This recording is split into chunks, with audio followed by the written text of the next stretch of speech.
On a quand même toute une tradition économique de soutenir énormément les premiers films Ok.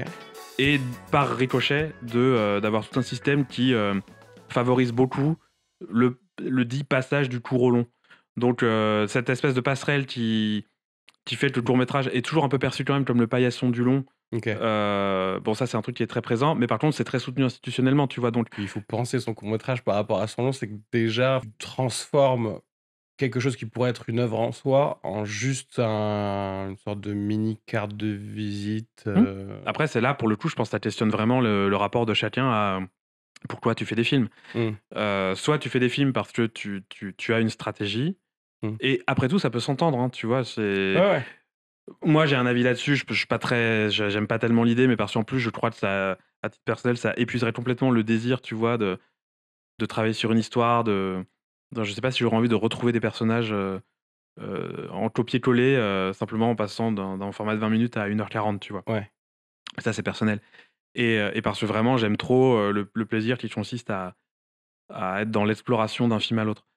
Et que par ailleurs, dernière chose, je pense que le court-métrage, c'est une œuvre en soi, tu vois. C'est pas un ersatz d'autre chose. Donc, ouais, je pense que c'est plutôt ça dépend du rapport de chacun à sa carrière, à la façon dont il envisage. Certains n'ont pas besoin du tout de passer par ça pour faire un premier long aussi. Mais il se trouve qu'il y a pas mal d'exemples de ce cas de figure-là, et que je trouve que ça questionne un peu ce qu'on attend du court-métrage, en fait. Parce que derrière, ça fait peser sur le court-métrage beaucoup d'attentes. C'est-à-dire que un court-métrage, si tu veux, c'est tellement un objet qui coûte pas cher, qui n'entre pas dans l'économie du cinéma, ça produit pas de valeur, grosso modo. Ou alors, enfin, tu vois, je crois que de mémoire, c'est 1% des entrées, le court-métrage. Ouais, oui. Donc ça compte pas. C'est donc avant tout, enfin, je crois, ça devrait être un espace de recherche où, en fait, si tu te plantes et que ton film il est raté, c'est pas très grave. Ouais. Ça a mis personne en péril. Tu essayé, on t'a donné les moyens, t'as tenté un truc, bah, tu raté, et c'est pas grave, le prochain sera mieux. Mais c'est vraiment un espace d'expérimentation que tu peux moins te permettre a priori en long métrage, parce que les investissements sont pas les mêmes, sont beaucoup plus gros, il y a des enjeux de marché, faut que ça fasse des entrées, faut que ça se vende à Hmm. l'international. La pression est plus grande. Or, je trouve que, parmi d'autres choses, mais à mon avis, cette idée que le court métrage est un peu ta carte de visite pour le long, bah, du coup, fait peser sur le court des Bah, attentes ouais, énormes, une grosse attente. Ouais. et donc je pense que ça t'amène à être un peu moins aventureux Ouais. scénaristiquement, en Et termes du coup, de... comment dirais-je, rendre plus étroit aussi le champ des possibles sur toute une Ouais, génération de réalisateurs Oui, où... on le voit quand on fait des séances de court-métrage où souvent ils sont il y en a beaucoup qui sont faits sur le même modèle, mmh, Hmm. un thème très fort mmh, qui va être traité de manière très frontale à un moment donné, va avoir un début, une conclusion autour de ça. Une mise en scène un peu effacée aussi la plupart du temps. mmh. Je vois peu de Ouais, parce folie dans que les courts-métrages, tu vois. c'est un truc carriériste, quoi. J'allais dire, j'ai rien à dire contre parce que je perçois la peur des gens de pas manger, tu vois ce que je veux dire? Oui, oui. Mais en même temps, je m'en branle parce que du coup, c'est un peu pareil, je vais le dire clairement. C'est pareil aussi dans l'humour ou ce que tu veux, c'est qu'il y a toujours un truc de... Au final, les gens qui se marketent le moins bien et parce qu'ils passent plus leur temps à créer le contenu qu'ils veulent, sont toujours les gens les plus intéressants à écouter Mmh mh. et à regarder, tu vois ce que je veux dire? Et après, il peut y avoir un hasard contextuel qui fait que justement, la lumière, et le projecteur médiatique va se trouver sur eux et du coup là, tout le monde, en sort gagnant. Mais, quelqu'un qui dès le début biaise son propos, parce que, il y a des contraintes, j'allais dire, juste du système, c'est jamais, Mhm. très intéressant à regarder, quoi. Bah, non, mais je pense que c'est des logiques assez transposables, en dehors de, enfin, sûrement dans des tas d'autres secteurs, mais et après tout, être carriéri enfin, bon, après heureusement, il y a des tas de gens qui font du court métrage, sur cette veine, plus aventureuse, disons. Et après tout, être carriériste, comme tu disais, c'est une attitude comme une autre. Ouais, ouais. Elle peut s'entendre pour plein de raisons, mais très clairement, je trouve que c'est pas par là que le cinéma en sort tellement grandi. Et en dernière instance, je pense que ça contribue à créer, et ça, c'est plutôt ça le risque, une espèce de qualité française qui est probablement pas, qui à mon avis est assez préjudiciable au cinéma, Oui, tu aussi vois? malin, général, oui. Et de fait, c'est les premiers longs métrages sont pas finalement pas si intéressants de ça, tu vois. Oui. Bah, Ils se ressemblent beaucoup. moi, tu vois, toujours pareil, on va faire genre, je parle du cinéma, mais je parle aussi des gens qui font de l'humour. Mais je crois que le truc qui me fait le plus chier, c'est quand je vois ou je perçois ou même que je sais que ça n'est pas la personne. Tu vois ce que je veux dire? Qu'il n'y a pas une vraie Oui. expression de la personne. Parce que au final, il y a plein de gens au final qui, qui sont mainstream même dans leur pensée. Tu vois ce que je veux dire? Et quand ils produisent un truc mainstream. Mais du coup, c'est totalement en accord avec qui ils sont. Et je me dis, bon, tant mieux quoi, tant mieux pour toi. C'est pile, tu es pile la personne qui parle à la culture actuelle, tu vois. Mais quand il y a quelqu'un où je me dis, ah, il y a tellement autre chose, même que je pourrais ne pas aimer moi, mais je me dis s'il y a autre chose, je préfère voir qu'est-ce qui est vrai en ce créateur plutôt que cette espèce de dilution, tu vois. Oui, Mais c'est-à-dire, tu vois, même au-delà, quand tu vas au cinéma, au-delà de me dire si c'est bien ou si c'est pas bien, ce que j'aime bien, c'est ce truc un petit peu de le- la joie de découvrir quelque chose, quoi. ouais, exactement. Donc, et cette joie, je l'ai pas si j'ai l'impression d'avoir vu un film pour la centième fois. Ouais, bah, c'est ça. En fait, au final, quand t'aimes bien un art quelconque, moi, enfin, les trucs que je déteste, je m'en souviens plus. Et ils font partie de ma conversation, au final. Les films que je déteste, ou les. Voilà. Par rapport à un truc où voilà, t'as sorti un film, ok, c'est le millième Jason Bourne, tu vois ce que je veux dire, où j'en sais rien et je m'en fous. Voilà, quoi. Ouais, puis je pense que en plus de ça, même entre le spectre ou de films même que tu as détestés et qui sont souvent des films qui te restent assez longtemps et qui permettent de construire une cinéphilie, je crois que c'est tellement plus intéressant de voir un film, même un peu fragile, tu vois, mais Ouais. qui tient une idée ou qui va la tenir autant qu'il peut et qui va peut-être se planter, mais qui va avoir essayé quelque chose qui fait que toi, en tant que spectateur, tu te dis que tu as vraiment assisté à une prise de risque. Ça peut être un truc de scénario, de mise en scène, de choix d'acteurs, de découpage, de montage, peu importe.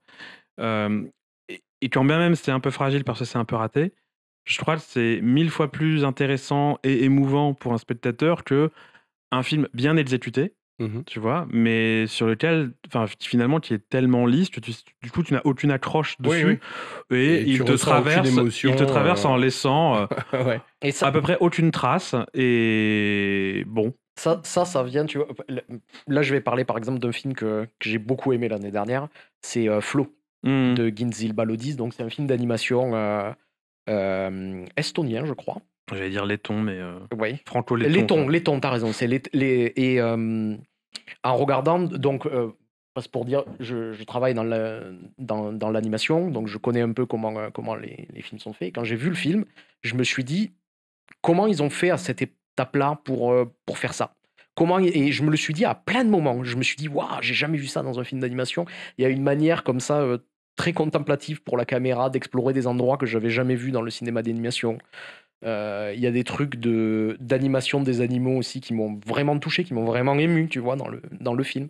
Et donc j'ai beaucoup regardé, tu sais, les petits docs qu'ils ont sortis promotionnels pour voir comment ils ont fait le film, et de me rendre compte que le film, en fait, ils l'ont fait pas du tout comment on fait un film d'animation habituel. Donc Zilba Lodi, c'est un jeune réalisateur qui a commencé à faire des films tout seul sur son ordinateur portable, des petits courts-métrages, etc. Et quand il est venu le temps de passer au long, il a dit, je veux faire la même chose. Et donc, grosso modo, le film, au lieu de le faire comme d'habitude à l'étape du storyboard, on monte le storyboard, on fait le truc, etc. Lui, ce qu'il a fait, c'est qu'il a créé des petits décors comme dans un jeu vidéo. Il a mis des personnages avant qu'ils soient animés. Et puis, avec sa caméra virtuelle, il explore l'endroit comme un réalisateur aurait pu explorer l'endroit, comme Malik pourrait le faire d'un véritable paysage. Ben ça se voit dans le film final. Mais l'appareil Flow, c'est un tout petit film qui n'a pas coûté cher. Qui peut se permettre ça? Et à côté, il y a plein de choses qu'ils ont fait, qu'ils ont dû faire pour gagner des bouts de ficelle, justement pour avoir cette indépendance. Par exemple, aussi, le rendu des images a été fait par un rendu de moteur de jeux vidéo parce qu'ils ne pouvaient pas se payer les fermes de rendu pour faire des vrais rendus traditionnels. Donc, on le voit dans le produit final, il y a un côté, un peu rêche, un peu presque, ouais, vieux jeu vidéo, mais c'est pas grave parce qu'il y a une mise en scène, parce qu'il y a quelque Ouais. chose. Et tout ça, ça a été possible par les conditions de production aussi. C'est-à-dire que quand on fait rentrer un réalisateur forcément dans les trucs de production habituels, ben, au final, il y a des films qui vont un peu se ressembler. Et là, on le voit, on lui a donné l'opportunité de faire les choses complètement différemment et le film, il ressemble à rien. Le film, il est, et le film a marché. En Et plus, ouais. il aurait pu se planter aussi et c'était pas grave, tu vois ce que je veux dire. Mais en tout cas, c'est que en faisant les films différemment, il peut y avoir un intérêt pour les gens aussi d'aller voir ce genre de film, quoi. Mais je suis même assez sûr de ça parce que on lit souvent des comptes rendus de spectateurs qui sont allés voir le énième volet d'une franchise et qui te disent oh là là, j'en ai marre, c'est toujours la même chose. Moi, le truc que je comprends pas, c'est d'accord, mais pourquoi vous continuez à y Pourquoi t'y aller? allais? Ouais, Oui. ouais, ouais. Parce que de fait, tu entretiens une machine dont tu dis toi-même que Ouais, ouais. t'as fait le tour et qu'elle t'intéresse plus.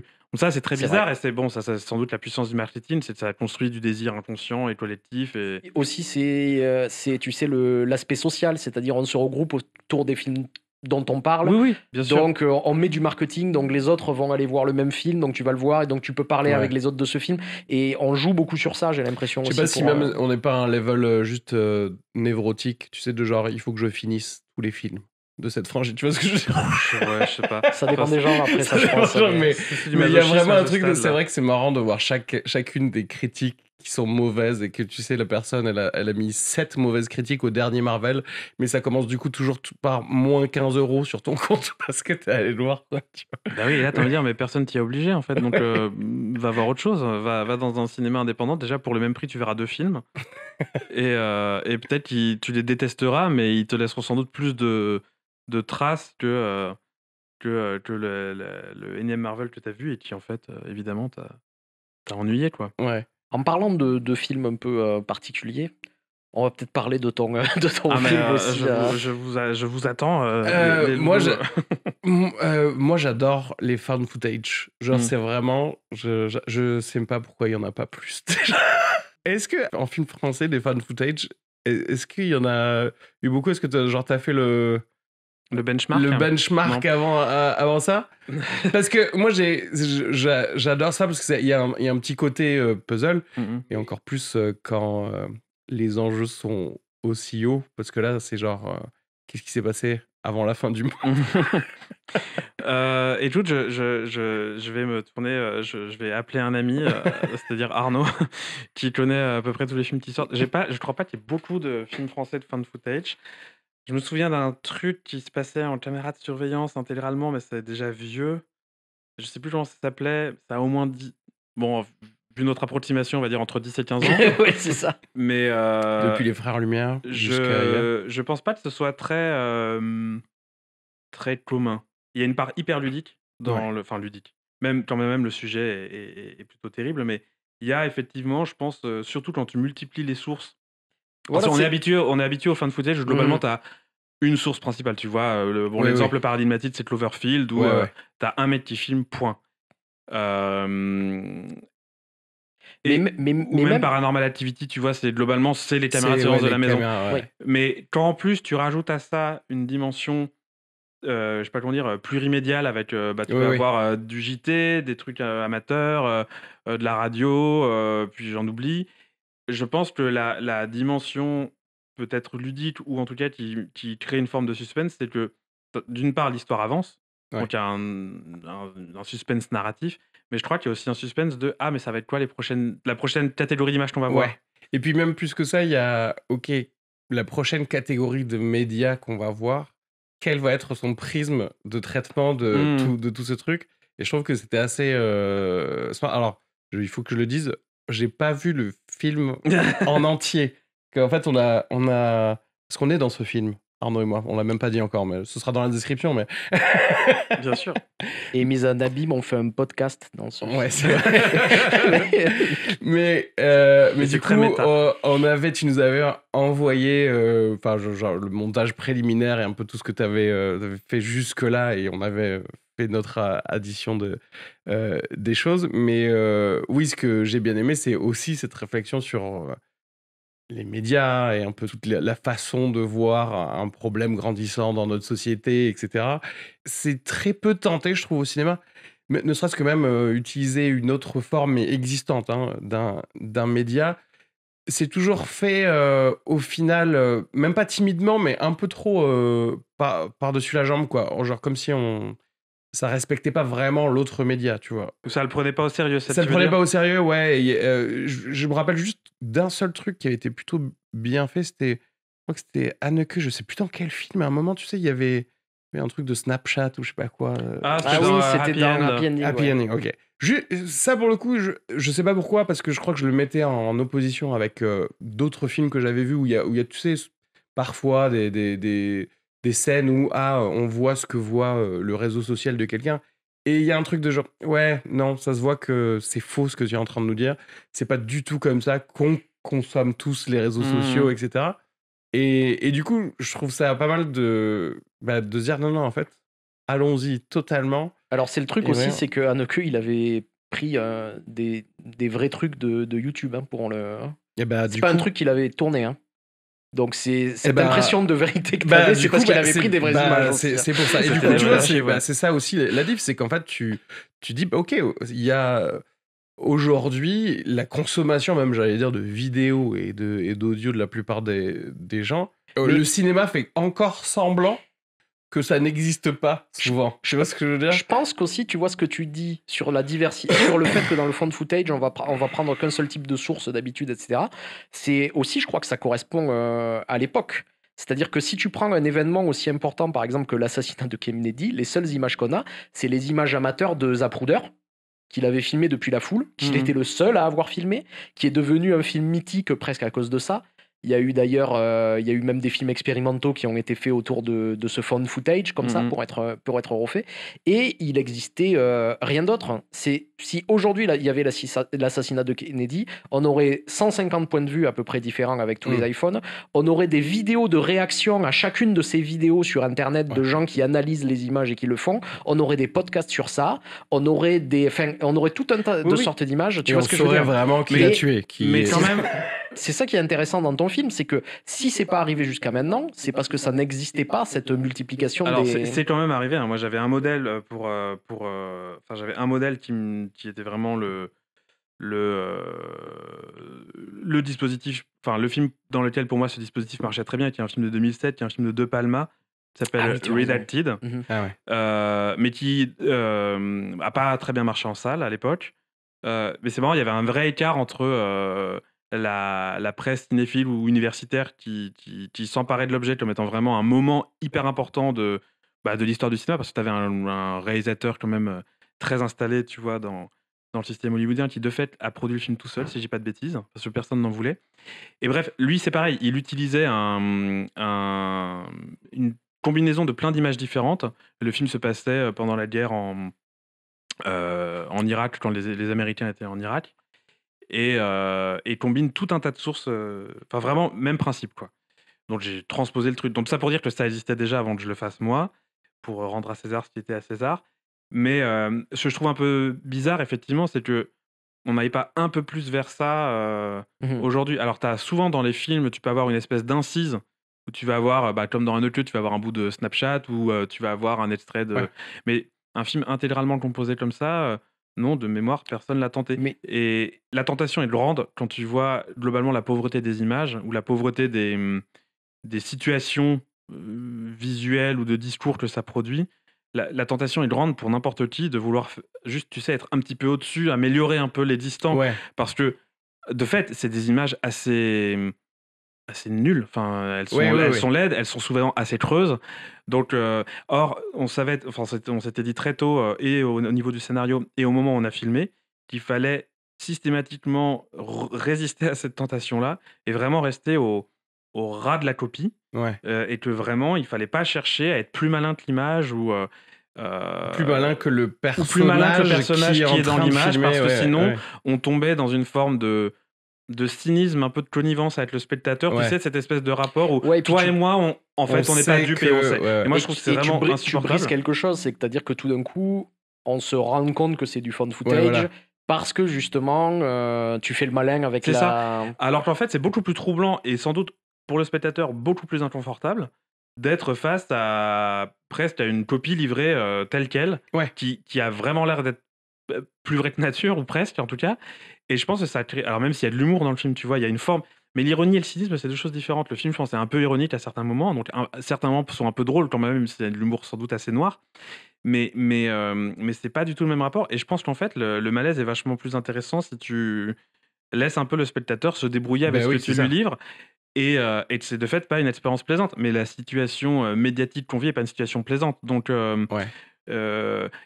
mon pari, et peut-être que je me trompe et que les spectateurs vont partir en courant, c'est que aussi, à partir du moment où tu déplaces ces images depuis l'endroit depuis lequel on les regarderait en temps normal, c'est-à-dire ton téléphone, ta tablette, ton ordi, d'un seul coup, tu les proposes aux spectateurs dans une situation de visionnage qui est évidemment pas la même, parce qu'ils sont dans le noir pendant 1 heure et demie et sur un grand écran, tu crées aussi un rapport différent à ces images-là. Et je pense que, enfin j'espère, mais je crois que le spectateur peut-être va les questionner un peu plus. Ouais. Et Oui, parce que tu... Et puis oui, t'as raison. C'est-à-dire que, mine de rien, par accident, ça peut aussi élever l'esprit critique des gens en se disant: ah, mais oui, c'est j'espère, vrai hein. qu'on regarde ça Ouais. d'habitude, et c'est vrai qu'on a tendance à peut-être trop faire confiance à ceci ou cela. Mm. D'ailleurs, quand est-ce que l'écriture a commencé? Parce que est-ce que c'est très empreint du Covid ou pas du tout? Ça a Non, commencé avant ça c'est fou. Non, je l'ai écrit avec la scénariste Chloé Chevalier en 2018 ou 19, Ok, donc vraiment avant le Covid. ouais, Et évidemment, le Covid est arrivé et ça a donné au film une espèce de... Enfin, c'était très troublant comme expérience parce que il y avait presque un côté prophétie ouais, autoréalisatrice, ou en tout cas... Mais bon, je pense que les auteurs qui se préoccupent un peu de science-fiction je sais pas, cette espèce de capacité à absorber des espèces de signaux faibles du réel, et puis il arrive un truc qui actualise ce que toi, tu as juste imaginé. ouais, Et on n'a absolument pas retouché au scénario après le Covid. On s'est juste dit, bon, bah, d'une certaine manière, quelque chose est arrivé qui accrédite les hypothèses qu'on a oui, c'est ça. formulées. Justement, il faut rien changer.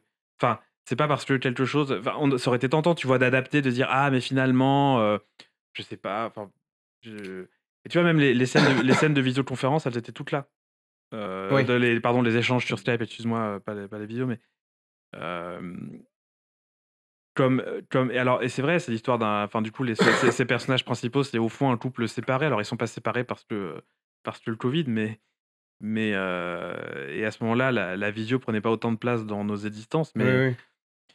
donc voilà, non, c'est pas du tout un film qui est le produit du Covid, et ça va être très, très, très... Je pense que j'aurai la question assez souvent. Non, mais c'est sûr, parce que il y avait les trucs de facecam, mais il y a aussi l'origine du problème qui génère un phénomène. Mais On peut spoiler, hein, moi j'ai aucun problème. ouais, Enfin, si c'est ça mais qui même, t'inquiète, tu peux balancer. je crois que c'est dans le synopsis de Je toute suis façon, pour le mais spoil le fait, oui, le fait que genre ça a été créé dans un dans un labo. laboratoire, etc. Mais même justement, en soi, juste la réflexion de la consommation de différents médias et de différentes choses à compiler. Et du coup, on nous laisse à tous un peu la responsabilité de créer chacun notre réalité et avoir nos conclusions. Je trouve que c'est super à propos, quoi. Ouais, bah, j'espère que ce sera reçu comme ça. Je trouve que le cinéma de fiction est un outil génial pour formuler des critiques sur le monde et sur les images en particulier, et que finalement on se tient parfois un peu sur le seuil, tu vois. On est Heu, ou alors c'est très métaphorisé, Mm. ça va être Bruno Dumont avec France, tu vois? Qui formule une critique des médias, mais c'est une espèce de critique un peu mystique, tu Ouais, vois? Et je te trouve que, parfois, on a un peu peur d'une forme de littéralité, et une fois de plus, je crois qu'on n'ose pas. se confronter à ces mais parce qu'en fait, on a peur le cinéma a peur de la laideur, en fait et quand tu fais un film de 1h20 qui va être composé intégralement d'images moches ou d'images pauvres, c'est vrai, c'est un drôle de pari. Tu l'acceptes quand tu es dans un vrai documentaire d'archives, par exemple, mais parce que, l'enjeu est tr et le pacte que tu passes avec le spectateur est très différent. Là, tu demandes au spectateur d'aller voir une fiction et d'accepter, quelque chose, qui est, fondamentalement pas séduisant du tout. Je pense que c'est peut-être pour ça que c'est pas une forme très répandue et Euh, enfin, j'en sais rien, je dis Je, ça, moi, mais je- moi, je- j'ajouterais le travail, en fait. Même si, effectivement, tu dis c'est une jonction d'images, entre guillemets, moches, il y a un travail d'écriture sur la fiction et sur le réalisme qui mmh fait que, bah, du coup, ça marche super bien. Sauf qu'en fait, moi, j'ai l'impression que, effectivement, s'il y a pas mal. Enfin, si l'idée peut émerger à d'autres personnes de faire ça, c'est pas pour critiquer pas mal de trucs qui sortent, etc. Mais il y a une pauvreté dans l'écriture qui rend pas mal de choses, comment dirais-je, pas réalistes, alors que c'était le but de le mmh. rendre réaliste et qui fait que, bah ouais, du coup, ça, je peux pas le prendre chez quelqu'un d'autre, en fait. Mmh. Oui, non, parce que aussi ce que je pense, c'est qu'il y a autre chose au-delà de ce côté, tu sais, found footage, très réaliste, contemporain, c'est que sur l'histoire que tu racontes, il y a beaucoup de films post-apocalyptiques, il y a beaucoup de films où on évite l'apocalypse. Il y a peu de films qui vont nous montrer justement ce moment où on va petit à petit sombrer justement vers ce truc qu'on connaît qui va être le truc post-apocalyptique, et tu le fais à travers des sources très familières. Donc je pense que c'est aussi la jonction de ces deux éléments que je trouve intéressante moi dans le film. Et c'est vrai que je me dis, on pourrait même faire un film, un vrai documentaire de found footage avec les sources qu'on a maintenant pour parler de ce qui se passe actuellement dans notre monde, par exemple. Il y aurait Mmh. un truc, il y aurait un parallèle qui serait intéressant de faire avec ton film Oui, oui, et de, complètement. et de voir justement la multiplication de ces sources. Qu'est-ce que. Parce que tu vois, on y revient beaucoup. Il y a beaucoup de parallèles entre notre époque, évidemment, et le début du XXe siècle, avec la montée du fascisme, etc. etc. Et j'ai l'impression qu'il y a beaucoup de choses autour de la montée du fascisme au début du XXe siècle qui restent un petit peu de l'ordre du fantasme, justement parce qu'il nous manque beaucoup de sources. Les sources Hmm. qu'on a, c'est des sources très officielles, ça va être les journaux, ça va être les choses comme ça. On a peu juste de carnets de gens qui racontent ce qui se passe dans leur rue, dans leur vie au moment où le fascisme arrive. Or, dans notre époque à nous, c'est l'inverse. On a une multiplication Ouais. de sources assez ahurissante qui nous permet de voir en fait comment ça se passe et de voir aujourd'hui, par exemple, je vois aujourd'hui, on voit beaucoup, on voit beaucoup sont mis en avant des historiens du nazisme en France, Mmh. beaucoup. Je pense à Johan Chapoutot, à Pascal Horry, Ingrao, ou etc. Et justement, qui ont fait ce travail d'essayer de voir ce qu'était le quotidien Ouais. alors qu'il y avait la montée du fascisme, qui font beaucoup de parallèles avec notre société contemporaine, et qui sont en fait des éléments qui étaient absents de ma culture historique Ouais. et de savoir comment ça se passait à cette époque-là. Et je pense qu'il y a quelque chose qui est intéressant dans ton film, c'est de voir comment est pris par les gens mmh. l'apocalypse qui arrive, et de voir en fait cette normalité qu'il y a même dans le. Ouais. On a tellement tendance en fait à souligner ce qui est anormal dans ces choses-là qu'on oublie qu'il y a la vie quotidienne, tu sais, qui continue à exister. Mmh. Et dans ton film, ce qui est intéressant, c'est de voir cette vie quotidienne et de voir comment cette vie quotidienne justement continue à exister alors qu'il y a des événements complètement anormaux qui se passent dans le monde. Et j'aimerais beaucoup voir un film d'archives fait à partir de sources YouTube, enfin, comme ton film, mais avec des vraies images aussi. Je pense qu'il y aurait un truc intéressant à faire sur ça, tu vois. Mais ouais, mais je vois très bien ce que tu veux dire. Je me demande d'ailleurs si le film dont tu rêves, peut-être qu'il existe, mais il est dans ce cas peut-être cantonné à un champ très C'est expérimental vrai. et je crois que l'idée, le mariage impossible qu'on a voulu faire nous, c'était de se dire: «On peut raconter» en fait, on peut vraiment faire une espèce de blockbuster lofi, quoi. C'est-à-dire qu'on a le droit de s'emparer de ce récit de ces récits de films catastrophes, qui sont un peu toujours traités de la même manière, donc ils sont du coup très idéologiques. D'une idéologie dominante, que moi je trouve assez merdique par ailleurs, tu vois? Enfin, tu en viens en plus du cinéma américain majoritairement du moins et on peut les subvertir justement, en les traitant, de l'intérieur, c'est-à-dire depuis la banalité, la normalité, la Ouais. quotidienneté. Mais ça suppose, et ça marche aussi parce que donc c'est là que je pense qu'on a trouvé cet équilibre entre des images qui sont, disons, des images publiques ou des images officielles ou des images médiatiques, et qu'on a créé cette espèce d'articulation avec des images plus intimes, Plus commune, et ouais. plus, enfin, qui font partie de la vie quotidienne, de l'archive personnelle en tout cas. Et je pense qu'on faisait le pari que la collision des deux allait produire quelque chose. Mais enfin, si tu veux, pour le coup, c'est difficile de prévoir ça à l'écriture. Si tu veux, tu parlais de l'écriture tout à l'heure, l'écriture, elle s'est vraiment jouée sur la justesse des scènes. Donc vraiment, quand tu vas citer une source, choper les codes de la source, Ouais. vraiment, et une fois de plus, pas chercher à être un peu plus intelligent, plus malin, juste être vraiment basique. Ce qui suppose, de fait, et ça a été une vraie question en montage, de se dire que tu produis de la matière narrativement inutile. C'est-à-dire que Oui. tu produis de la matière qui fabrique une forme de caisse de résonance pour le reste de l'histoire, mais qui va pas forcément nécessairement Bien sûr. directement. Tu pourrais, dans une logique plus de montage façon zapping, tu pourrais vraiment garder les 10-15 Que les trucs secondes qui font vraiment qui avancer donnent le sens. l'intrigue et le. Ouais. Or, on avait la sensation, et à l'écriture et au montage, que justement il fallait. Alors après, ça se dose, hein, c'est pas une règle absolue, ça c'est le principe du montage, on équilibre les choses. Mais en fait, le film marchait si on laissait parfois de l'espace pour ressentir aussi d'ailleurs la vacuité des images. Ouais. Et je pense que c'est aussi là que, à certains égards, ça permet, le film permet de produire un espace de critique. C'est quand tu fais durer une séquence, une fois que l'information, entre guillemets, ou essentielle à la narration, elle a été donnée.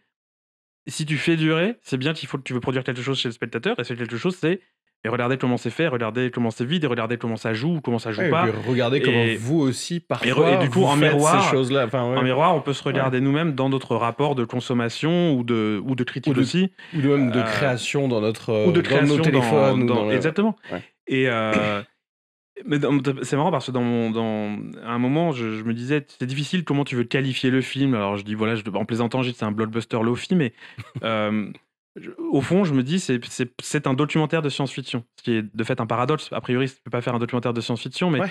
après, je sais pas si c'est une bonne définition, mais je trouve qu'elle pointe un statut un peu paradoxal de l'objet, qui est à la fois du côté d'une espèce de tradition du cinéma, les limites le plus hollywoodien, et en même temps qui est quasiment vraiment un objet plus de l'ordre de l'expérimentation que tu verrais chez des artistes contemporains, tu vois, qui font des montages à partir de sources. Oui. Là où moi je trouve c'est réussi, c'est que regarde, si demain il y a la fin du monde, mais à cause d'autre chose, tu vois, à cause d'un météore ou je sais pas quoi. Si des aliens retrouvent ton film, ils pourraient se dire ah mais non finalement c'était, tu vois ce que je veux dire.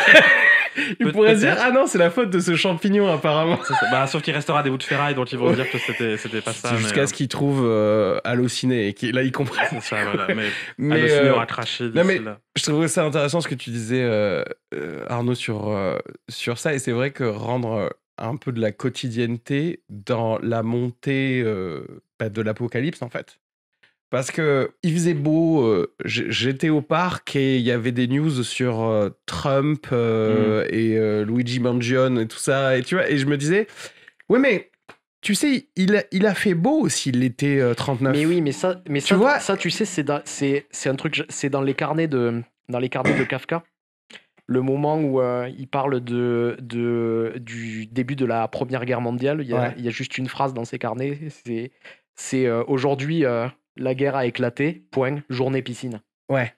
Et ben en fait, et j'aime beaucoup ce truc. Tu et sais, en fait, comme ça, justement, je pense que, alors bon, forcément, il y a personne dans les années 30 n'avait de caméra de famille, tu vois ce que je veux dire, mais je pense que ça manque aussi à chaque citoyen d'une démocratie de se dire aussi. Ouais, les choses mauvaises peuvent commencer à arriver pendant que tu as rendez-vous avec un pote et que tu bois un café en terrasse, en fait. Mais c'est même toujours le cas, je pense, en fait. Mais dans le cinéma, on nous ment. Tu sais, dans le cinéma, il y a toujours un truc genre, il fait tout le temps gris quand il y a. Je sais pas quand si le fascisme je sais pas s'il arrive. fait tout le temps gris, tu vois. La zone d'intérêt viendrait un peu contredire ça, mais par exemple, je pense que c'est plutôt qu'on a l'impression que. En fait, le cinéma, dans son rapport à l'événement, enfin, le cinéma traite l'événement souvent en suspendant le temps, tu vois. C'est-à-dire l'équivalent de aujourd'hui, la guerre a éclaté, point, journée piscine. Ouais. Peut-être que c'est plus difficile à rendre. enfin, d'une certaine manière, c'est pas très cinématographique. Alors que, de fait, les événements les plus graves arrivent. De toute façon, toi, tu es pris dans une forme de vie quotidienne de toute manière. Enfin, le quotidien reprend toujours ses droits et après le filtre du temps fait qu'on retient, tous les événements, graves si tu veux, mais laisse de côté, la banalité, la trivialité de toutes les existences qui ont traversé ces événements-là, qui en ont été, qui les ont subis ou qui les ont provoqués d'ailleurs, tu vois? Mais, ce je pense que ce que décrit Arnaud, enfin, c'est vrai que le fait que dans le film, on s'intéresse à, ce couple, qui a des problématiques de jeunes trentenaires, un peu Bah, néo-ruraux, ouais, ouais. avec leur bébé, mais il faut aller à la crèche, puis peut-être il manque un peu de thunes, enfin, des choses parce que tout ça se fait toujours en même temps, tu vois? Enfin, je veux dire, i la on a toujours la sensation que la vie s'arrête à cause d'un événement grave, mais ça, c'est une lecture a posteriori de l'événement. En réalité, la vie s'est pas arrêtée, et je pense que de ce point de vue-là, on s'était dit, nous, qu'il fallait qu'on assume d'être anti-dramatique. Ouais, c'est de se dire, non, mais en fait, on va laisser le drama sur le Mad Max qui vient après. Oui, il est le vrai enfin, en tout cas, la partie vraiment cataclysmique, elle commence après le film. Le film, c'est, heu Le film, c'est le déroulé de la catastrophe qui est pas en plus alors c'est pas le météore qui, tu vois, qui percute, c'est un truc à diffusion un peu plus lente. Oui, c'est Donc de fait, c'est ça mais ça sus enfin, on choisit ça aussi parce que ça suppose des rapports à l'information ou à l'idée de vérité qui sont pas les mêmes. C'est-à-dire, il y a, le temps d'admettre que la chose existe ou oui. pas. Il y a, une fois que tu as admis que la chose existe, comment tu vas te positionner. Enfin, tu vois, chacun a des en fait, c'est intéressant aussi en s'intéressant à des personnages qu'on arrive à suivre un peu sur la longueur. Donc, au-delà du fait que ça permet aussi de tout simplement d'avoir un minimum d'empathie pour les personnages, enfin, pour le enfin, de se dire que cette histoire, elle concerne des gens, Ouais. auxquels on arrive un peu à, je dirais pas forcément à s'identifier, mais en tout cas auxquels on peut peut-être s'attacher, ou en tout cas dont on voit l'évolution, sinon c'est un peu théorique. Ça permet tellement d'interroger le rapport de chacun juste à l'acceptation ou le refus de ce qui va arriver, que je trouve que ça permet enfin, c'est ça qui m'excitait aussi, c'est que à travers le rapport aux images, ça interroge au fond le rapport qu'on entretient et ça a été super extrémisé depuis, pour le coup, avec, notamment Trump, tu vois? Ouais. Mais le rapport à la factualité, Ouais. à la solidité ou à la consistance des faits scientifiques et donc à l'idée de vérité et Et c'était super et alternative en fait, on se rend facts. compte que même des gens très rationnels sont parfois, perméables à des idées irrationnelles. Mmh. Enfin, c'est très classique, enfin, c'est devenu assez classique comme schéma. Tout le monde connaît quelqu'un, qui est, un esprit tout à fait, cartésien, scientifique, les pieds sur terre, mais qui va, être, sensible à des théories anti-vax, par exemple, Mais tu oui, vois? mais c'est ça Et qui est intéressant même, tu vois, dans la multiplication des sources justement mmh mh. dont on parlait tout à l'heure. C'est qu'il y a un truc, c'est que on, on peut absolument pas penser tous les éléments de la vie avec le même comment dire, avec la même lentille, quoi, on va Tout dire. à fait. Donc, en fait, si on prend par exemple l'exemple qui donne les meilleurs résultats, ça va être la méthode scientifique. Mais la méthode scientifique ne peut s'appliquer qu'aux questions scientifiques. Et il y a tout un tas d'autres questions qui tournent autour. Et justement, je pense que le piège dans lequel peuvent tomber des gens qui ont un esprit très scientifique, c'est de croire que, vu qu'ils sont très forts dans cette méthode-là, ils vont pouvoir l'adapter à tous les endroits de leur vie. Et je pense que c'est là où, où justement ils peuvent avoir des soucis s'ils essaient d'appliquer ça, par exemple, pour faire une analyse politique des choses. Et quand on fait je veux dire, la politique, c'est des questions de morale, des questions de comment on s'organise. Et là, la science, elle ne peut absolument rien dire sur ça. Tu vois ce que je veux dire? C'est-à-dire, qu'est-ce qui est moral ou pas? La science, elle ne le sait pas. Et il va y avoir un peu cette impulsion chez beaucoup de gens un peu, comment dire, monothéistes, de vouloir tout analyser avec le même prisme. Avec leur dieu, quoi. Ouais. Et Mmh. je pense que c'est à cet endroit-là où on se trompe et justement où il peut y avoir des soucis. Et c'est marrant ce truc, c'est en montrant justement des sources différentes, on peut voir comment les gens s'expriment dans des endroits différents et dans des contextes différents. Et j'ai l'impression que ça touche du doigt justement cet endroit, ce paradoxe dont tu parles, qui est des gens très rationnels qui peuvent tomber dans des choses comme ça. Ben justement, c'est parce que dans le langage lui-même,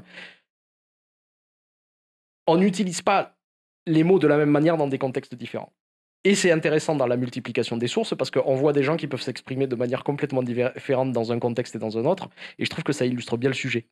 Ça me semble certain que les contextes dans lesquels tu permets à des discours d'exister changent radicalement la nature du discours lui-même. Mhm. Enfin, typiquement, je trouve que le bon exemple pour ça, c'est vers la fin du film, quand tu as le personnage du leader zadiste, enfin autonomiste, disons, écolo, qu'on voit successivement dans un plateau télé style BFM, tu vois, donc avec cette espèce de mode de parole très hystérique, obsédé par l'efficacité de la punchline, tu vois, une forme d'agressivité et un contexte plutôt de documentaire, on peut imaginer plutôt de cinéma, où la situation de parole n'est pas du tout la même.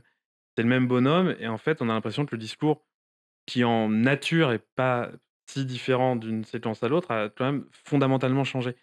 Et l'autre chose aussi, et je pense que c'est pour ça qu'on avait besoin d'avoir des personnages, qu'on suivait dans leur existence, quotidienne, c'est que, on vit avec, des prismes, des raisonnements, mais on vit avant tout avec des affects, et ces affects-là, il fallait qu'ils soient visibles, enfin qu'ils soient pris dans le film.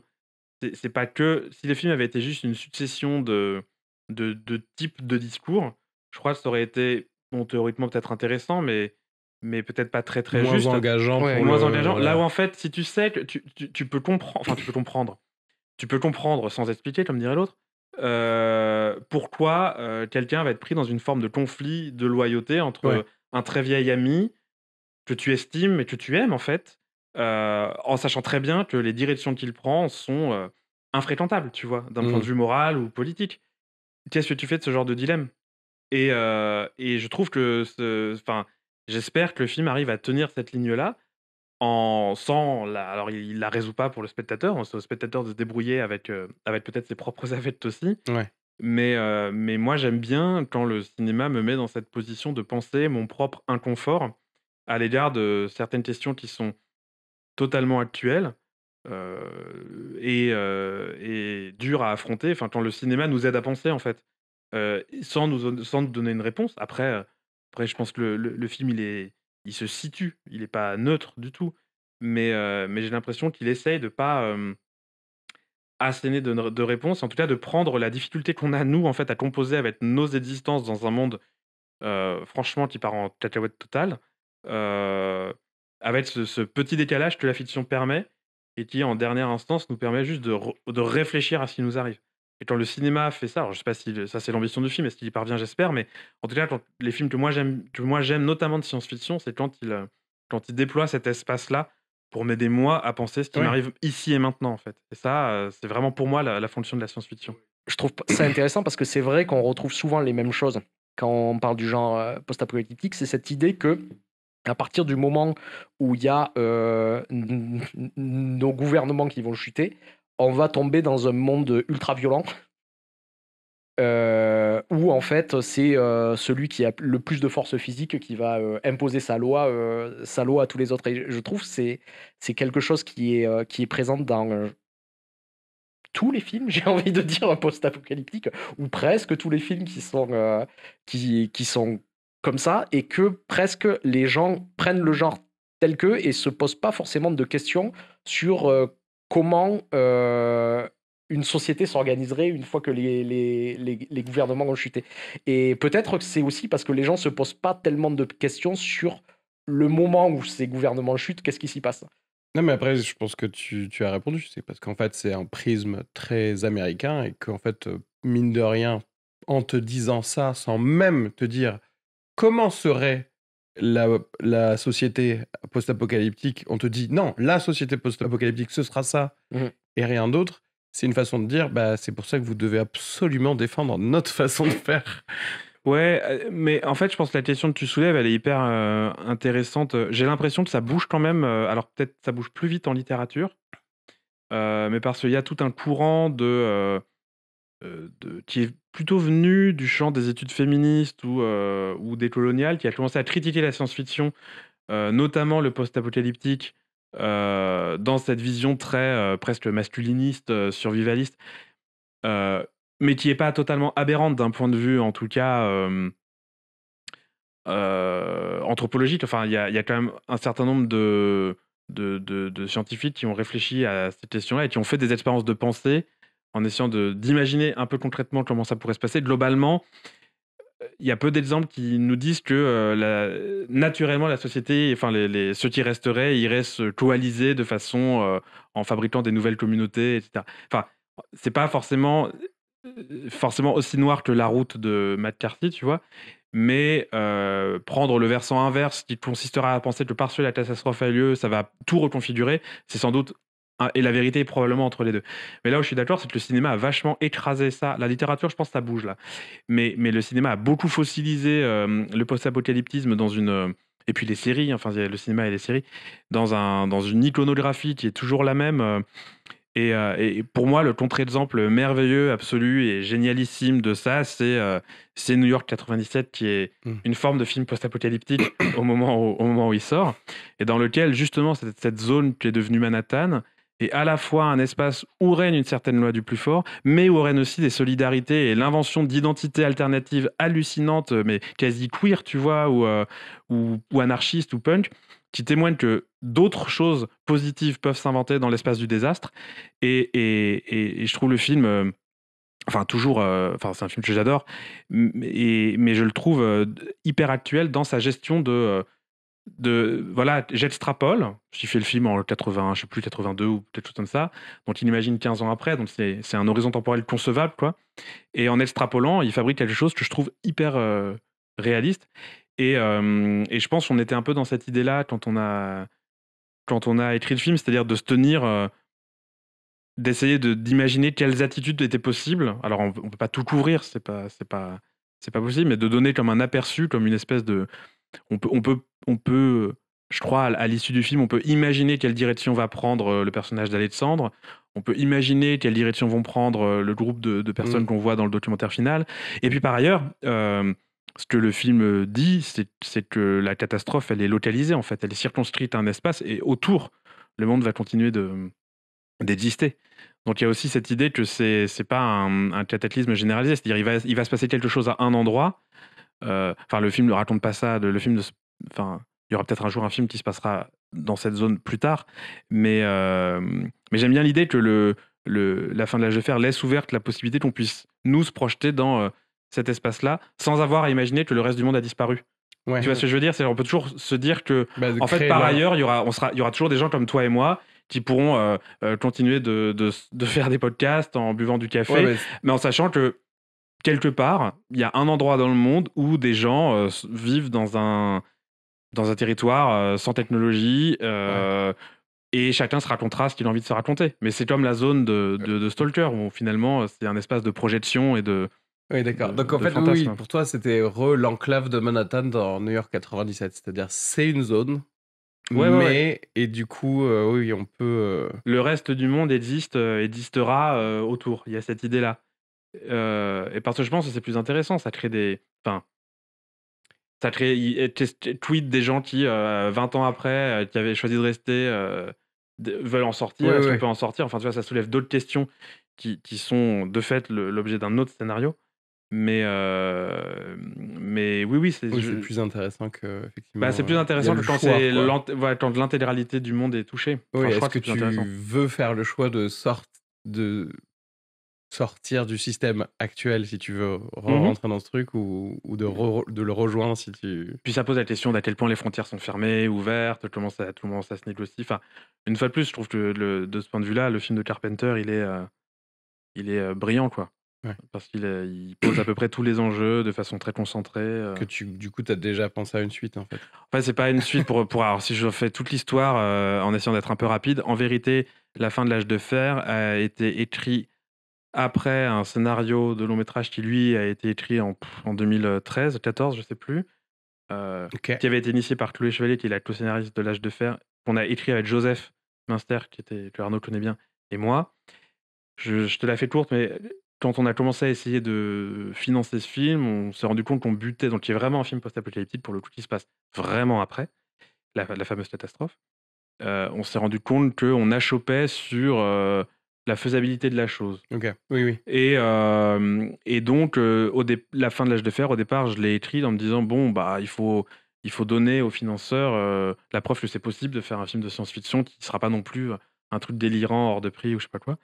Et comme tu auras compris que je suis pas très très fan de l'idée de faire une version courte Ouais. d'un long métrage, je pense que ça a aussi joué dans le fait que je voulais vraiment pas risquer de toucher à quelque chose qui pourrait être de l'ordre du registre de mise en scène du long métrage. Ouais.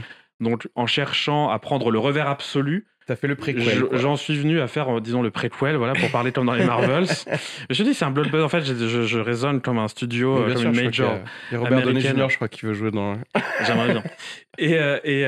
Et donc, j'ai écrit le préquel en me donnant très vite comme consigne que ce serait sur ce registre de faux films d'archives, parce que je trouve que c'est jubilatoire Bah oui. à penser, et que ça évitait en plus toute tentation de faire quelque chose qui pourrait ressembler à ce que serait le long métrage. Et ça, c'était Ouais. vraiment... Enfin, en termes de désir de mise en scène, j'étais sûr de rien toucher à ça, Ouais. et de garder intact. Je sais pas si ce film verra le jour par ailleurs, j'en sais rien, je touche du bois.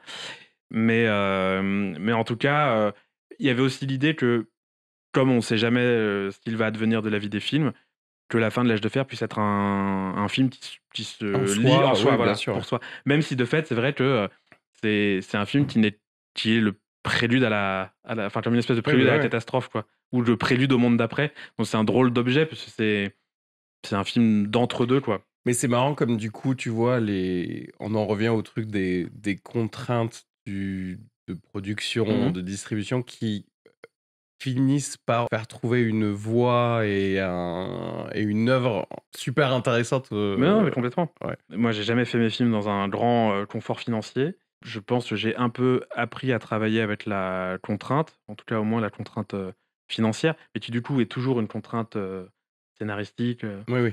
Je voudrais pas tomber dans le piège si j'en citerais à dire que c'est vraiment trop génial, parce Oui, que oui. je serais... Genre, J'aimerais bien... donnez-moi encore moins d'argent pour la prochaine. Voilà, c'est vraiment pas du tout un truc auquel je crois. En revanche, ce dont je suis certain, c'est que c'est vrai que bien compris, bien intégré, si on est bien entouré aussi, ça devient de fait un espace... Enfin, une fois qu'on a accepté, qu'on s'est dit, bon, je vais pas subir la contrainte, ça libère plein d'inventions possibles. Et la contrainte, elle est vraie à tous les niveaux, tu vois. C'est-à-dire, tu sais que tu as de l'argent qui vient de telle région, donc il faut que tu tournes dans telle région. Donc ta contrainte, c'est je dois trouver tous les décors là. Là, ouais. Ce qui va de fait changer le scénario, mais je pars du principe que ça le change toujours dans le bon sens.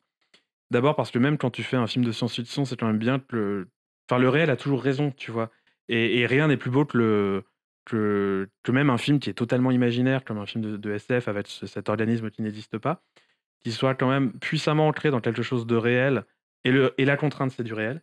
Je trouve que ça, je sais pas comment dire, ça donne une espèce de densité un peu au film, tu vois. C'est quand bien même ça peut apparaître très fantaisiste comme récit. J'ai l'impression que ça l'ancre. Et puis c'était un espace d'expérience, tu vois. On n'a pas parlé de la séquence du début, qui est un vrai mélange d'images purement documentaires et d'images de fiction. Ça, c'est des espaces d'invention ou de tests super jubilatoires à faire, tu vois. Et puis en plus, les choses deviennent ludiques. Parce que tu vois, on fait une scène de manif. Bon, ça va être tourné au téléphone portable parce que c'est comme ça que les gens se filment en manif. Enfin, sauf si tu veux faire intervenir des images d'un média, mais c'était pas la direction que je voulais pour cette scène. Et bah, ça devient hyper intéressant de se dire que, tu vois, t'as 5 caméras. Enfin, moi, j'ai jamais eu 5 caméras pour filmer. En fait, bah, j'ai 5 caméras qui me coûtent rien, puisque c'est 5 téléphones. Tu vois ce que je veux dire? Donc, d'un seul coup, ce qui apparaît comme une contrainte devient finalement presque... à mon échelle, devient presque l'équivalent d'une super production. Parce que j'ai jamais eu 5 points de vue différents et simultanés sur une même scène. Ça m'est jamais arrivé de pouvoir avoir 5 dispositifs d'enregistrement synchronisés. Et là, je les ai. Puis après aussi, je sais que pour beaucoup de gens, pour beaucoup de gens, le fait d'être absolument libre, ça peut être bloquant presque. C'est-à-dire qu'à partir du moment où il y a quelques contraintes, tu sais que c'est la base sur laquelle tu vas pouvoir construire le reste. Et je pense que justement, ça peut, comme tu le dis, ça peut ramener des choses hyper intéressantes. Et je pense que c'est possible de faire les choses en les construisant sans contrainte, avec plein d'argent, etc. Mais il faut être un génie. Tu vois ce que je veux dire? Tandis que j'ai l'impression que une fois que tu as le réel qui t'aide, tu as toujours quelque chose qui va en sortir. Et si tu arrives à être ouvert à ça et à t'appuyer sur ça, ça aide toujours la mise en scène. Ça, Le modèle absolu pour moi de ça, c'est Wells, quoi. C'est Wells qui fait Othello. Il commence à tourner. Il doit s'interrompre s'il a plus d'argent. Du coup, il va jouer comme acteur dans un navet. Mais du coup, il récupère il investit la thune pour continuer à financer son film qui est fait de briques et de broc dans des décors qui ont rien à voir les uns avec les autres. Et c'est un des plus beaux films du monde, tu vois. Et c'est un film qui est pétri de contraintes tout le temps. Ouais. Et je trouve ça pour moi, c'est vraiment le génie de la contrainte. Ouais. Parce qu'il a eu sa période où il était, on lui signait des chèques en blanc quasiment, et puis il a eu la période d'après où c'était plutôt, on arrête de te filer des chèques, quoi. Et chez lui, ça libère un génie du bricolage. Ouais, Parce que c'est des films hyper bricolés ou je sais pas. Oui, bricolés, j'ai pas de meilleur mot. Et en fait, le bricolage est un principe de mise en scène assez génial. Enfin, après, ça dépend de ton rapport au contrôle. Je sais que moi, comme metteur en scène, je suis pas du tout obnubilé par la question de la maîtrise totale. Je suis pas Kubrick, je suis pas Haneke, je suis pas dans cette fantasmatique-là de la maîtrise de tout.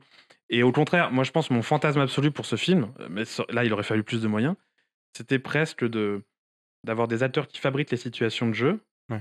Et ensuite de demander à chaque spécialiste du média que tu utilises de corriger venir, le truc, même de venir filmer, tu vois. Ah oui, de venir filmer. C'est-à-dire, on fait vraiment un rassemblement devant une rue barrée et on l'a bien répété avec les acteurs, tu vois, suffisamment pour. Mais bon, tu vois, c'est un autre rapport au temps là. Oui. Il faut des temps de répétition énormes. Mais il y avait presque cette idée de pousser le réalisme. Mais surtout, et se dire qu'en fait, et je pense qu'il y a même une idée au fond de.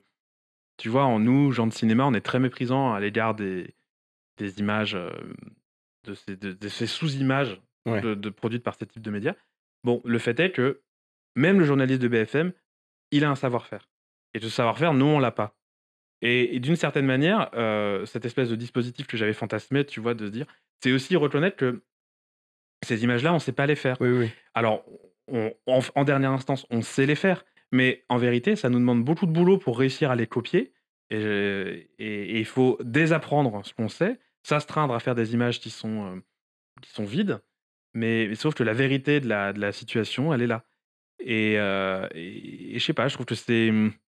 Enfin, il ne s'agit pas de dire que toutes les images te valent, parce que je le crois vraiment pas, mais de reconnaître qu'elles font partie du champ de ce qui existe et qu'on peut pas juste, d'un point de vue un peu snob, d'intellectuels comme Mais c'est moi, parce que tu es les renvoyer dans le champ de. En fait, d'une certaine manière, au moins, elles existent. Parce que tu es dans un ouvert culturellement. Dans le sens où, en fait, si tu étais une personne totalement dans le contrôle dans cet exemple-là et pour ce film-là, tu vas forcément imposer trop ta vision du média qui est utilisé, tu vois ce que je veux dire, alors que là, en Oui, l'occurrence, dans je vais l'idéal, vouloir- tu serais je vais vouloir qu'on ouvert sente mon jugement sur le voilà. média. et tu serais ouvert au fait que, bah oui, peut-être que le journaliste de BFM utiliserait un autre angle de vue de ça, mais ça, tu le sais pas parce que t'es pas De fait, journaliste. nous, quoi. on a vraiment copié. C'est-à-dire qu'on avait notre série de photogrammes d'une situation équivalente. On se dit, ok, on fait ça, après on fait ça, puis on fait ça. Et pareil pour le montage. Tu regardes comment c'est monté, tu vois qu'en fait, il y a en permanence, la parole est charcutée avec des espèces de petits morphines, choses qui sont pas du tout intuitives. Quand tu as l'habitude de. Mais donc, on assume qu'on. Mais et de la même manière, le truc qui était jubilatoire dans le film, c'était typiquement la séquence que vous avez faite, c'était de se dire ce truc de je passe commande. Il me faudrait une séquence qui s'insère à cet endroit-là du film dans lequel ça et ça et ça soit dit. Pour le reste, de toute évidence, moi, c'est des canaux que je maîtrise moins que vous deux, tu vois, Twitch et autres. Et c'était trop bien juste de se dire, il y a un côté cadeau, quoi. Père Noël, tu reçois ta petite séquence. Et tout était un peu comme ça, parce que quand tu fais une séquence en Skype, tu aurais la tentation d'installer un peu le cadre, d'éclairer un peu. Mais il faut surtout pas faire ça, en fait. Il faut juste filer l'ordi ou la tablette au comédien. Et où est-ce que tu te mettrais mais même pas, tu juste. Installe-toi, puis on lance. Ok. Tu sais, c'est marrant, ça me rappelle quelqu'un d'ailleurs qui a fait des faux documentaires de SF. C'est Peter Watkins. Oui, bien sûr. Et où c'est marrant, où c'était vraiment son approche, où même il y a des films. Alors, je sais pas s'il l'a fait sur tous ses films, mais je sais que notamment dans La Commune, qui est un faux documentaire filmé sur La Commune à Paris, Donc, il l'a fait plusieurs fois, c'est-à-dire prendre des événements historiques et faire comme s'il y avait l'équipe de BFM TV justement qui allait les filmer. Et la commune, il l'a construit comme ça. Et ce qui est marrant, c'est qu'il a rien maîtrisé du tout dedans. C'est-à-dire, il a créé des ateliers où il y a des ouvriers des alentours de Paris qui devenaient historiens et se renseignaient sur la commune, se mettaient à construire leurs personnages autour de ça et allaient être interviewés par les caméras de télé comme s'ils allaient Ouais. être. Et donc, c'est un truc de mise en scène où même là, t'abandonnes presque la mise en scène aux gens en leur faisant confiance Tout à et en fait. créant juste le cadre, en fait, quoi. Tu crées le cas, tu crées le dispositif et je pense que et puis tu fabriques les conditions qui vont permettre à la parole justement, enfin aux scènes d'exister. Mais oui, c'était clairement l'autre fantôme qui plane un peu sur le film. Il y avait De Palma, Watkins et puis d'une autre manière Wells, mais enfin encore que Citizen Kane, ça commence par une séquence de faux fan footage. Hein. Oui, et puis il a fait aussi F for Fake, Et qui est un F for faux Fake documentaire aussi, sur des faussaires, Tout à fait. qui est assez génial d'ailleurs comme film. Non, t'as raison. Et donc voilà, c'était un peu le triangle de cinéastes auquel je pensais. Mais je sais plus ce que je voulais dire, mais peu importe. Enfin, oui, je suis d'accord avec ce que tu disais. Non, c'était sur cette idée de voilà, du lâcher prise. Enfin, je donnais cet exemple de Skype, mais c'est vrai aussi même avec quand tu files des téléphones portables à quelqu'un. En fait, les comédiens ont beaucoup filmé eux-mêmes. Et, et comme en plus, tu n'as pas de dispositif de retour pour regarder en direct, parce que c'est très contraignant en fait, de plein de raisons. C'est chiant d'avoir un retour. Donc en fait, tu regardes vaguement à la fin s'il y a un truc qui a été enregistré, mais bon, dans la moitié des prises, t'as un bout de nez, quoi. Mais c'est ça la Oui, enfin parce la que Oui, après, ce sont des outils qu'on utilise tous, y compris les comédiens, dans leur vie mais oui, et en normale. fait, Donc, et il faut surtout pas qu'ils essaient de bon, il y a un film qui était sorti, après le Covid, qui se passait intégralement en visioconférence, je sais plus comment ça s'appelait, ah oui. de Keren Ben Raphaël, tu sais? Ah, ça me dit rien du tout. Bon, peu importe. Enfin, pour moi, le film marchait pas du tout parce que tu sentais en permanence Tu sentais le la directeur caméra, c'était photo une vraie derrière. caméra. Exactement, Ouais. c'était Ouais. tout était hyper bien éclairé. Visiblement, il y avait jamais de problème de latence, donc il y avait jamais un petit freeze, Ouais. un petit peu de pixelisation. Et un truc absurde, les gens regardent dans la caméra. Mais personne, quand tu fais un C'est zoom, vrai. personne ne regarde dans la caméra. C'est vrai. Tu regardes à côté, tu Mhm. regardes, enfin bref, plein de choses comme ça qui sont vraiment comme des stigmates du contemporain. Mais si tu triches avec, bah à mon avis, tu brises un peu le pacte de croyance que tu proposes au spectateur d'engager avec le film, et c'est moins intéressant. Parce que tu crées justement pour moi cette distanciation un peu surplombante. Ouais. Enfin, je suis pour la distanciation, mais pas pour le surplomb, en fait. Tu vois ce que Oui, je je veux vois dire? ce que tu veux. Et je pense que là, on commence à rater. Et une fois de plus, ça n'empêche pas l'ironie, parce qu'il y a des séquences qui sont de toute façon tellement outrancières qu'elles sont drôles, tu vois. Mais Puis parce que après, là, t'as aussi au-delà du cadre, tu as aussi ton autre choix de cinéaste, c'est aussi au montage, de toute Bien façon. sûr. Oui, voilà. C'est-à-dire, quand tu vas choisir ce que tu gardes et tout, c'est aussi ton Complètement, regard ouais. de cinéaste qui agit là, quoi. Ouais, tout à fait. Tout à fait. Après, bon, quand t'as peu de moyens, tu tournes un peu, t'es un peu à l'os, quoi. Donc, Ouais. on n'a pas tout gardé, hein, on a jeté des choses. Mais par exemple, enfin, je crois pas qu'on ait beaucoup enlevé de séquences. Mais on a dû en enlever une ou deux. Mais après, on a retaillé dedans. Mmh. Parce qu'en fait, ce que j'avais fait volontairement, c'était d'avoir des séquences un peu trop longues, en sachant qu'en fait, je garderais probablement moins, mais pour avoir aussi de l'espace pour que tout le monde se mette un peu dans le registre de la scène. Ouais. Tu vois ce que je veux dire? Et non, puis après, en fait, bah, c'est laborieux comme montage parce que tu as enfin, dans certaines séquences, dès que tu fais un Skype, tu as à chaque fois 2 prises intégralement sur l'ensemble de la scène. C'est long et c'est compliqué à monter parce que ça ne cesse de se désynchroniser tout le temps. Parce qu'ils sont vraiment à distance, quoi. Ouais. Enfin, il y a toutes les séquences où on avait mis l'actrice, elle était dans un immeuble de bureau, à Chalon-sur-Saône, et nous, on était dans une vraie baraque à la campagne où en plus, il y avait pas un bon réseau. Et donc vraiment, elle se baladait à l'heure de la pause déj, elle est vraiment allée à la cantine, pour qu'on ait des sons enfin, elle est vraiment allée bouffer à la cantine, Ouais. parce que tout ça et même toutes les difficultés de pas arriver à se parler, ça produit du réel. C'est comme ça qu'on se parle quand on Ouais, quand communique on à est en travers ces interfaces. FaceTime, ouais. C'est toujours laborieux, enfin, c'est jamais fluide. Il y a que dans les films, tu sais, que c'est fluide, mais Ouais, ouais. Ou alors ça ne l'est pas, mais ça doit absolument nourrir l'intrigue. oui, c'est ça. Ouais. Ça l'est pas Et et c'est alors, tu disais donc la sortie officielle, oui. c'est le 2 La avril. sortie officielle, c'est le 2 avril parce qu'il y a des séances à Paris, au 3 Luxembourg, à Ivry-sur-Seine en banlieue et Nantes, Saint-Nazaire, Dijon.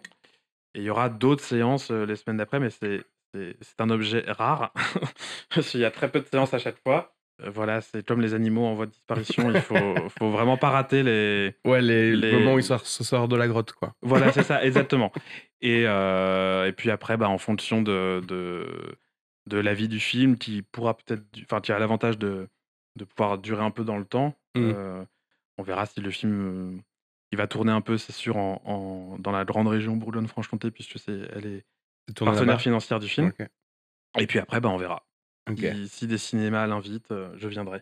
Mais du coup, tu disais que la réalité, c'est que s'il y a du monde, ne serait-ce que pour les Ah oui. séances qu'il y a, tu vois, à Paris ou même à Nantes, etc., ça peut changer la donne déjà pour un La film. donne, en tout cas, ce qui est sûr, c'est que pour demander à une salle de reprogrammer le film, c'est plus simple si on a rempli la salle la fois d'avant Oui. que si on était 8. Oui. Voilà. Donc, si en gros, il faut venir au début, sur les 2 premières semaines.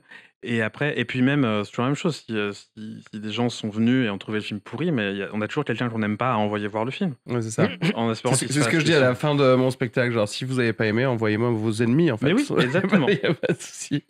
Mais oui, qu'est-ce qu'on peut faire en vrai pour aider un truc? Parce que le voir, clairement, est-ce que ça compte vraiment tout ce qui est Allociné, IMDb ou des trucs comme ça? Est-ce que, je sais pas, je pose la question. Si, c'est toujours pareil. Est-ce que c'est scalable aussi par rapport à. Les critiques spectateurs Allociné, c'est quand même le truc qui apparaît de mémoire dans le moteur de recherche. Ouais. Après, il y a des histoires un peu connues, tu sais, mais il y a des films qui ont subi des raids d'extrême droite pour baisser les. Oui. Donc, après, en France, sur Allociné, c'est plus des raids de faux spectateurs pour genre les films de Kevin Adams ou des trucs comme ça qui a eu comme histoire. Il y a eu des histoires de raids d'extrême droite. Il y a eu vraiment des histoires de raids sur Allociné aussi. Ouais, sur l'IMDb, j'avais entendu notamment sur le film de Mehdi Fikri. Exactement. Avant que les flammes ne s'éteignent. Avant que les flammes ne s'éteignent, voilà. Et il y en a eu d'autres, en fait. Donc, ça arrive. Ah, mais oui, c'est vrai. Et l'objectif, c'est de faire descendre la moyenne des... Alors bon, Allociné est en train de prendre des mesures maintenant pour contrôler un peu le truc, dans la mesure du possible. Mais bref, oui, les critiques Allociné, les notes, les étoiles Allociné, ouais, donc si les gens qui nous écoutent ont un compte ou Allociné ou ce que vous voulez... Une fois qu'ils auront vu le film, bien sûr. Ouais, on va pas leur demander de voter sans avoir vu. Ah non, mais bien sûr. Après le 2 avril, du coup. Oui, voilà. Mais oui, ça compte un peu. En tout cas, disons que ça apparaît quand même dans les moteurs de recherche. C'est le premier truc qu'on voit. Donc, il semblerait que ça ait quand même une incidence un peu sur... que ça fasse partie des éléments qui sont dits prescripteurs pour aller voir un film. Ouais. Ou pas. Donc, ouais, ça compte. On y va quand, nous? On y va le 2 avril, le 3 avril? Le 2 avril. Le 2, vous serez là? J'y serai aussi. Je présente les séances. Ok. Eh ben, merci beaucoup.